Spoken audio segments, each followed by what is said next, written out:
Hello dear student, welcome back to once again, सुस्वागतम friends. आज बात करते हैं, डिस्कस करेंगे ओरल कॉन्ट्रासेप्टिव क्या होते हैं। तो dear student, oral contraceptive, what is the meaning of oral contraceptive? आपने जनरली देखा होगा, ओरल कॉन्ट्रासेप्टिव मतलब होता है गर्भ निरोधक दवाइयां। जो भी मेडिसिन होती हैं वो स्पेशली फीमेल के लिए होती हैं। जो भी महिलाएं प्रेगनेंसी कंज्यूमेंट करना नहीं चाहती हैं उसके लिए होता है ओरल कंट्रासेप्टिव। इसमें कई डिवाइसेस होती हैं ओरल कंट्रासेप्टिव में।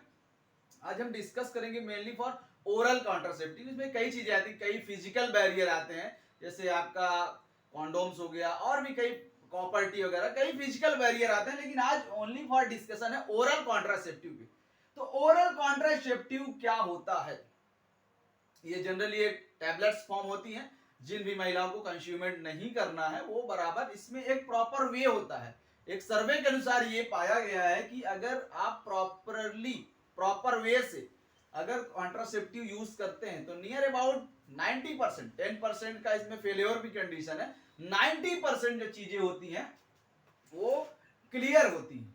अब मान लीजिए 100 महिलाएं हैं, एग्जांपल के तौर पे 100 महिलाएं ये दवा अगर यूज करती हैं तो इसमें से 90 महिलाओं का जो कॉन्ट्रासेप्टिव मेडिसिन का सक्सेस रेट है वो क्लियर होगा। 10% फेलियर आ सकता है, वो एक प्रकार से इसलिए आता है आप प्रॉपर वे से जब नहीं, मान लीजिए किसी दिन आपने सुबह ले लिया फिर शाम को ले लिया, ये प्रॉपर वे से अगर नहीं लेंगे तब ये फेलियर रेट आता है।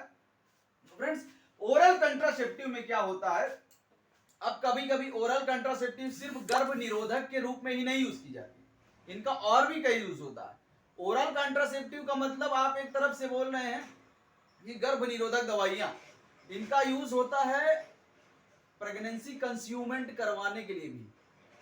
आप दिमाग में ये क्वेश्चन आता है कि सर अभी आप तो बोल रहे हैं कि ओरल कंट्रासेप्टिव है, इसमें से प्रेगनेंसी नहीं होती है, और एक तरफ आप बोल रहे हैं कि इसमें से प्रेगनेंसी करवाया भी जाता है, तो कैसे? कॉमन सा सिस्टम है इसमें। तो इसमें क्या होता है, ओरल कंट्रासेप्टिव हमेशा गर्भ निरोधक के रूप में ही नहीं, आप आईवीएफ की बात करते हैं जिसमें से ये एक हार्मोनल बैलेंस के लिए भी हो जाता है। जैसे आईवीएफ सेंटर में लोग जाते हैं जहां पे कंज्यूमेंट करवाया जाता है, प्रेगनेंसी कंज्यूमेंट कराई जाती है।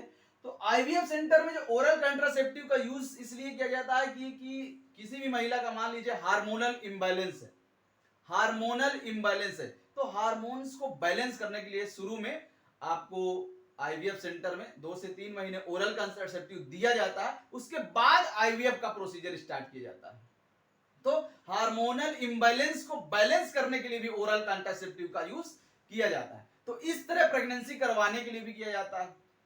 समटाइम्स किसी भी महिला का मेंस्ट्रुएशन पीरियड्स अगर प्रॉपर नहीं आ रहे हैं, मेंस्ट्रुएशन अगर इम्बैलेंस है, किसी का 2 महीने में आ रहा है, किसी का 1 महीने में आ रहा है, किसी का 3-3 महीने में आ रहा है, तो उस कंडीशन में भी कंज्यूमेंट नहीं होता है, तो उसको भी बैलेंस करने के लिए ओरल कॉन्ट्रासेप्टिव हार्मोन्स का यूज किया जाता है। तो इस तरह प्रेगनेंसी कंज्यूमेंट कराने के लिए भी किया जाता है और कॉन्ट्रासेप्टिव के रूप में तो होता ही है। तो स्पेशली ये 2 टाइप्स का होता है। कौन कौन सा? 2 टाइप का होता है। एक होता है कंबाइंड ओरल कॉन्ट्रासेप्टिव, कंबाइंस मतलब इसमें कंबाइंड है, कोई ना कोई साथ में एक हार्मोन और होगा, ओसी का मतलब होता है ओरल कॉन्ट्रासेप्टिव। और दूसरा होता है प्रोजेस्टेरॉन ओनली, ये एक सिंगल हार्मोन है, प्रोजेस्टेरॉन ओनली, तो ये सिंगल कॉन्ट्रासेप्टिव पिल्स है।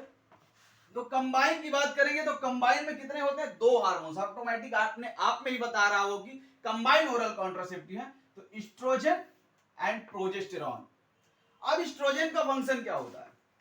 अब ईस्ट्रोजन का फंक्शन क्या होता है? Control the menstrual bleeding, control the menstrual bleeding, जो हमारा मेंस्ट्रुअल ब्लीडिंग होता है उसको बैलेंस करता है, उसको कंट्रोल करता है। यहीं पे प्रोजेस्टेरॉन, हमारा जो प्रोजेस्टेरॉन हार्मोन होता है, ये फीमेल में क्या करता है कि जब वो सर्विक्स में जो म्यूकस बनाता है, सर्विक्स में जो भाई वेजाइनल ओपनिंग है, जो यूट्रस की हमारी ओपनिंग है, वहां के जो म्यूकस बनाता है उसको एकदम थिक कर देता है, गाढ़ा कर देता है। जब थिक कर देगा, ये म्यूकस पोर्शन को थिक कर देगा ये हार्मोन, उस दौरान अगर कोई भी फीमेल पार्टनर किसी मेल पार्टनर के कांटेक्ट में आती है, सेक्सुअल इंटरकोर्स होता है, अब ये इतना म्यूकस, यहाँ पे जो म्यूकस है उसको इतना थिक कर देता है कि जो हमारा स्पर्म पेनेट्रेशन है वो नहीं हो पाता, फलस्वरूप महिला प्रेगनेंसी से बच जाती है, कंज्यूमेंट नहीं हो पाता।